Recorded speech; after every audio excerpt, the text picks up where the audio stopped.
नमस्कार. आपण या ठिकाणी पाहतोय दोडक्याची लागवड आपण या ठिकाणी केलेली आहे.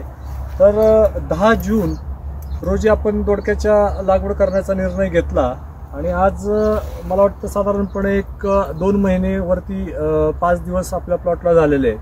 तर साधारणपणे लागवडीपासून 45 दिवसामध्ये हा प्लॉट चालू झालेला आहे आणि आतापर्यंत याचे 10-12 तोडे आपण घेतलेले. तर प्रत्येक तोड्याला आपल्याला 700 ते 800 किलो माल आपल्याला मिळालेला आहे आणि याचा दर सासवड मार्केटला आपल्याला 50 रुपये प्रति किलो याप्रमाणे, 10 किलोची बॅग 500 रुपये याप्रमाणे आपण विक्री त्याची करतोय. आणि अजून 1 महिन्याभरापर्यंत आपल्याला अपेक्षा आहे की हा प्लॉट अजून 1 महिना उत्पन्न देईल. तर साधारणपणे 1.5 एकरची लागवड आपण केलेली आहे. याच्यात व्हरायटीचा विचाराल तर नागा व्हरायटी आपण या ठिकाणी लावली आहे. त्याचं स्पेसिंग आपण 6.5 किंवा 7 फुटावरती आपण त्याचे बेड काढून 2 फूट अंतरावरती आपण त्याची लागवड केलेली आहे. त्याच्यानंतर 3 ठिकाणी याला तारांचा सपोर्ट दिलेला आहे आणि मध्ये 8 फुटाचे बांबू आपण वापरलेले आहेत आणि परत 15 फुटावरती आपण त्याला कैची दिलेली आहे दोन्ही बाजूला सपोर्टला. वेल या बाजूला वाऱ्याने पडू नये यासाठी आपण त्याला कैचीचा वापर केलेला आहे. साधारणपणे दोडक्याची लांबी ही 1.5 फुटापासून ते 2.25-2.5 फुटापर्यंत 2 फुटापर्यंत आपल्याला मिळते. त्याच्यामुळं याचं उत्पन्न आपल्याला चांगल्या पद्धतीने मिळतंय. तर साधारणपणे एकरी 18 ते 20 टन उत्पन्न अपेक्षित आहे आणि बाजारभाव आपल्याला जर 50 रुपये प्रति किलो मिळाला तर साधारणपणे 8 ते 10 लाखाचं उत्पन्न आपल्याला 1 एकरमधून मिळू शकतं.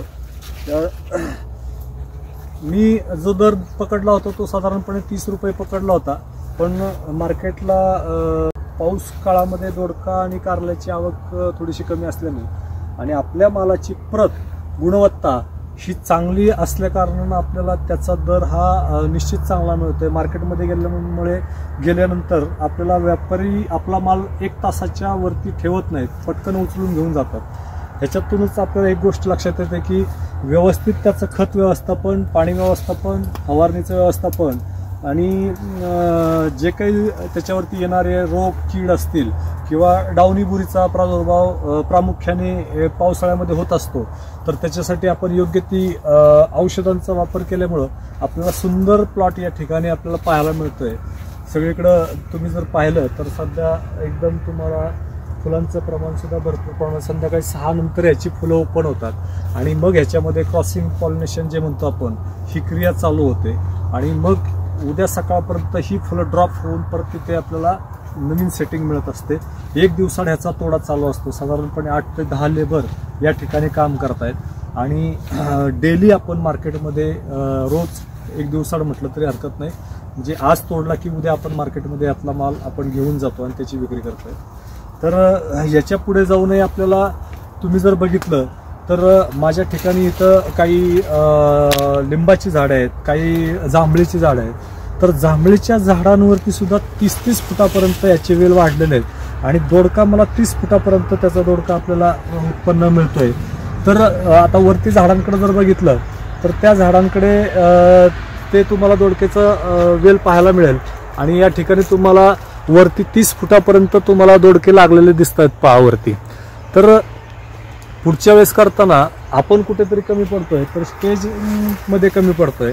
तर याला 8 फुटाचे बांबू न वापरता 12-15 फुटापर्यंत हाईट देण्याचा विचार मी पुढे करतोय. म्हणजे 1 एकरचं उत्पन्न आपल्याला अर्धा एकरमध्ये कसं काढता येईल आणि ह्या बेडचं अंतर साधारणपणे 9 ते 10 फुटापर्यंत ठेवून ट्रॅक्टरने मध्ये जर आपल्याला तोडा करता आला तर हा एक विचार पुढचं पीक घेताना करणार आहे आणि अशा पद्धतीने हे उत्पन्न आपण चांगलं घेतोय. धन्यवाद.